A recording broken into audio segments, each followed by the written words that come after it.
Aku ni duduk rumah dengan orang OCD, kau tahu tak? Aku ni dah penat dah dengan dia.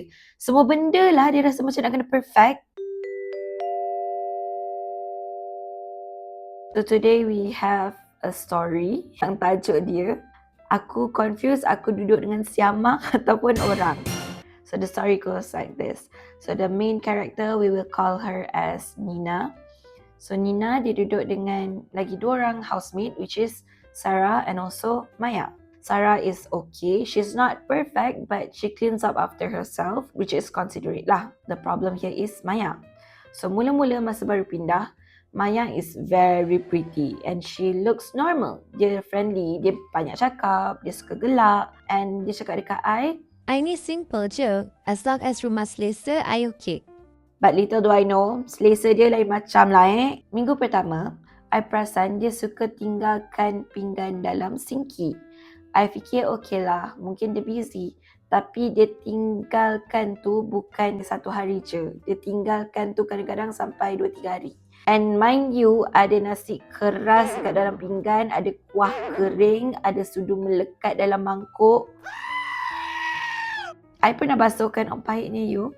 Okay, I pernah basuhkan sebab I tak tahan sangat bau dia. But that was my mistake. Sebab lepas tu, dia assume kalau dia biar lama-lama, macam ada bibik tolong settlekan.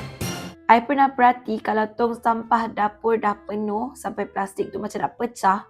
Tapi Maya boleh tekan-tekan sampah tu ke bawah, bukannya nak buang. Dia tekan.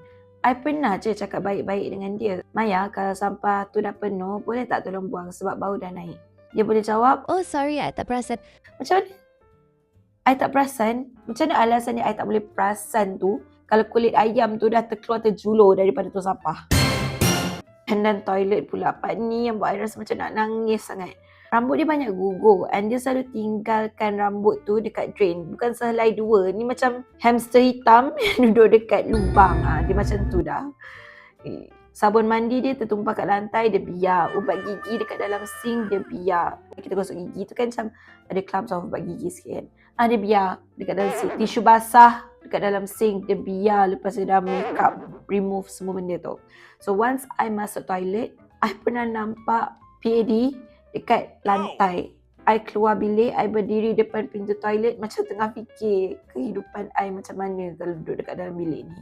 I bukan pembersih tahap hotel. I faham rumah sewa bukanlah sentiasa spotless. Tapi basic hygiene. Masalahnya bila I tegur Maya, dia akan buat muka macam I ni mak tiri. I pernah cakap dekat dalam group, girls, can we make sure lepas dah masak, kita basuh barang masing-masing? Sebab sink selalu penuh